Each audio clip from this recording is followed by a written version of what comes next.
are starting again to have the series. Sorry we took a break. You realize that when you are doing something consistently and you take a break, coming back is a little hard. But we thank God we are back. I will be talking about perspectives. And this week, we'll be talking about perspective regarding God's process. And I'll be reading from the book of Exodus, chapter 14, verse 1 to 4. And then I'll skip and read verse 10 to 13. Exodus 14, 1 to 4, 10, and then 10 to 13. I'll read. Then the Lord said to Moses, "Tell the Israelites to turn back and encamp near Pi Hahiroth between Migdol and the sea. They are to encamp by the sea directly opposite Baal Zephon. Pharaoh will think the Israelites are wandering around the land in confusion, hemmed in by the desert. And I will harden Pharaoh's heart and he will pursue them. But I will gain glory for myself through Pharaoh and all his army. And the Egyptians will know that I am the Lord." So the Israelites did this. Verses 10 to 13. As Pharaoh approached, the Israelites looked up, and there were the Egyptians marching after them. They were terrified and cried to the Lord. They said to Moses, "Was it because there were no graves in Egypt that you brought us to the desert to die? What have you done to us by bringing us out of Egypt? Didn't we say to you in Egypt, 'Leave us alone. Let us serve the Egyptians'? It would have been better for us to serve Egyptians than to die in the desert." Moses answered to the people, "Do not be afraid. Stand firm and you'll see the deliverance the Lord will bring you today. The Egyptians you see today, you'll never see again. The Lord will fight for you. You only need to be still." The title of our message today is Trusting God's Process. Of what is happening, we know the story of Israelites being enslaved and being tortured and used for free labor in Egypt, and mistreated them, and God heard their cry and finally sent a deliverer, Moses. God manifested himself through 10 plagues that broke the heart of the stubborn Pharaoh, and he agreed to release them. Where was God sending them? To the promised land, a land that he had promised their fathers. And the land was said to be flowing with honey and milk. It was a great place. Journey by giving instructions, and he speaks to Moses, their leader, and gives him guidelines on what to do. And in our passage today, they had just came out of their camps and walked out of Pharaoh's slavery, and they were walking out in freedom. Then God tells Moses, "Go and encamp in this place that is in between the Red Sea and a place they are calling Migdol. Go and put your tents there and wait." I mean, we were just packed and ready to go, but God says, "Go just camp around the Red Sea." And the Bible says in verse 4, so the Israelites did this. So they followed what God had told them. After obeying God, trouble arises. Pharaoh and his crew change their minds and decide to follow them and capture them back to slavery. 10 to 12, Israelites noticed Pharaoh and his crew following them, and they were terrified. They cry out to God and also blame Moses for their problem. Say to myself, Wait, didn't God start the process by setting them free? And didn't He just give them instructions and they did it? Why are they encountering issues after acting in obedience to what God taught them? Why is the process not smooth and peaceful? And did Moses set them up for failure when they were better off as slaves with security of graves in Egypt? Way we think sometimes as believers, we have these expectations that whichever process God is involved in, when we act in obedience, things have to be smooth, easy, no challenges, no tears, no opposition. And when we receive the expectation, the opposite of that expectation, we are terrified and we cry to God, and at the same time blame the people that we think could have caused this problem. Keenly watch the behavior of Israelites. It's very interesting to watch their reaction. See the Egyptians coming, they are terrified and cry to God. A good move. The Bible says, as Pharaoh approached, the Israelites looked up and there were the Egyptians marching after them. They were terrified and cried out to the Lord. A good move.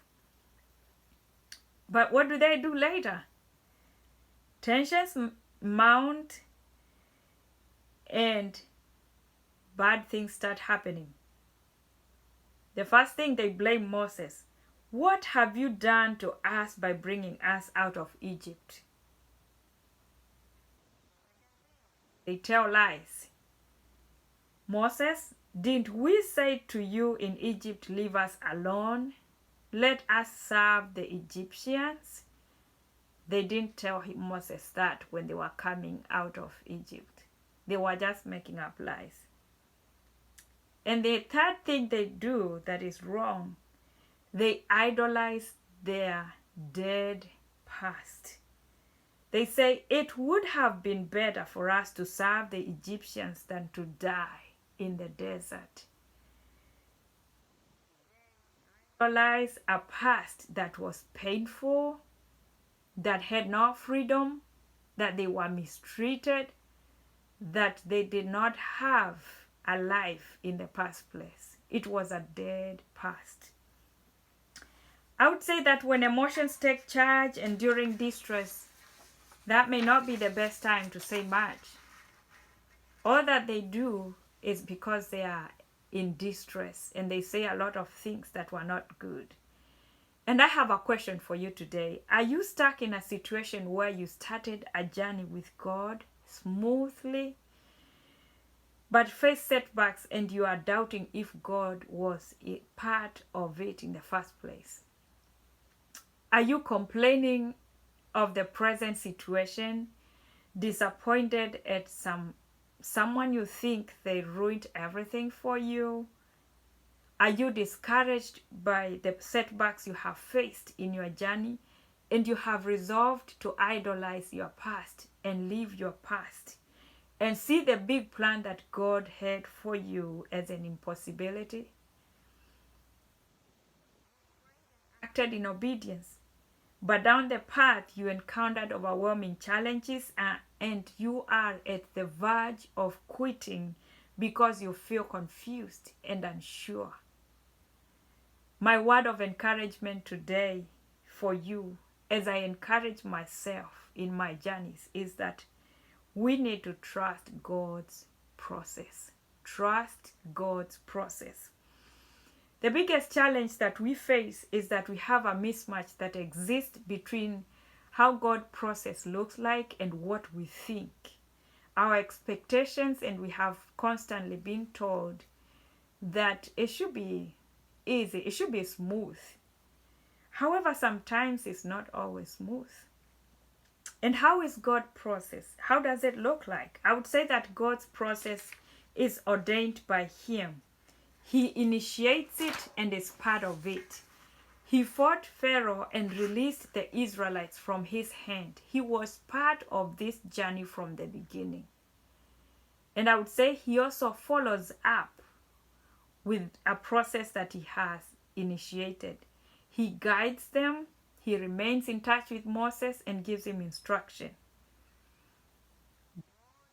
Process. And the other thing is, God's process can come with challenges. God's process can come with terrifying storms.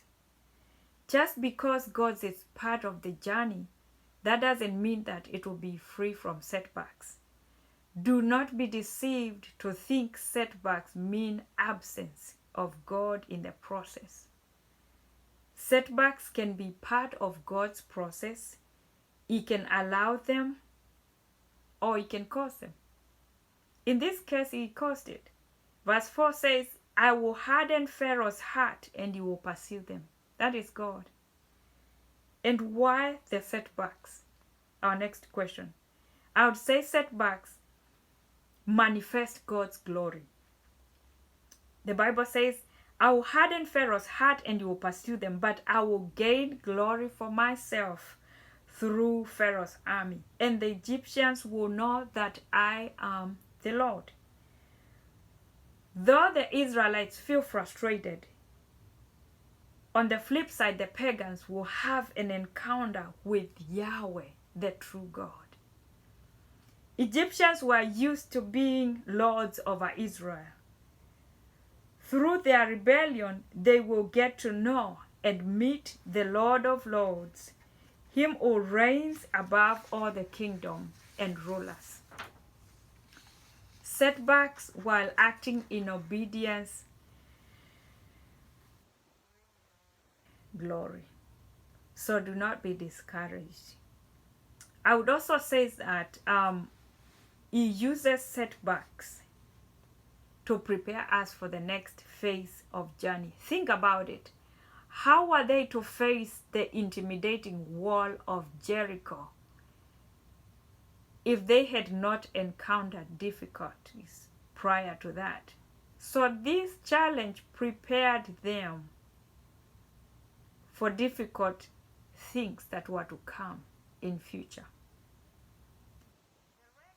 Experience was needed to build their boldness to step on the deep waters of River Jordan, because they have seen God do it for them in the past. So setbacks are good because God uses them to prepare us for the next journey, and He glorifies Himself through them. So what do I need to do? I would say embrace suffering as part of God's process. And setbacks give us chance to showcase our faith and our moment of purification. God uses them for a reason. That we should allow God to work in us and with us. Obedience is giving up our convictions and traditional beliefs that can become a barrier and letting God to teach us. Obedience is releasing our past to God and allowing Him to work in us in the present and in the future. Your past to become hindrance towards experiencing the freedom that God has already given you. Had been set free from slavery, their minds were still enslaved. They still loved and adored that dead past. What have you allowed to enslave you from the past, even though Christ came to set you free? Which you talk about a lot, you use it as an excuse from your past, and has become a barrier towards enjoying the freedom that Christ came and gave to you.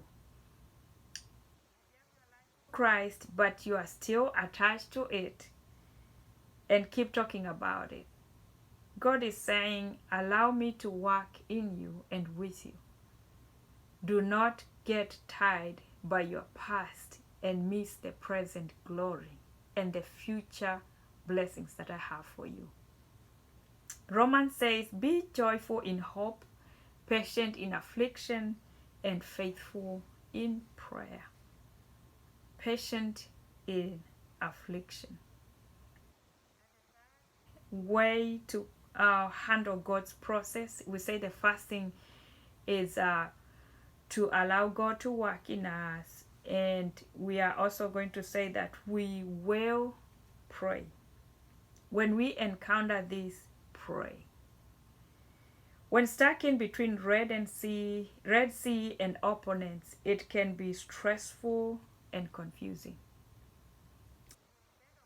The wave of the present moment take a toll on you.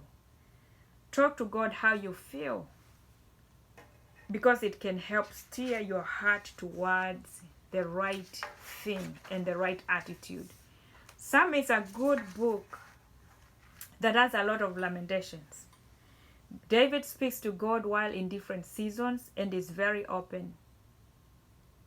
Probably a good prayer when you're in a process that feels so draining, you are doubting God's presence. A good prayer would be, God, I stand here today confused and discouraged. Give me peace. Bearing, I do not know where I am and where I'm going. Would you please give me direction? Lord, I feel empty. Would you please breathe life in me? And God listens. Do not to talk to God in every circumstance, even when you're doubting. I will say, trust God's process. He is in charge, and your trials are just part of His journey with you. And Moses' words to Israel are still relevant today, and I'll finish by reading them. Do not be afraid. Stand firm, and you will see the deliverance the Lord will bring you today.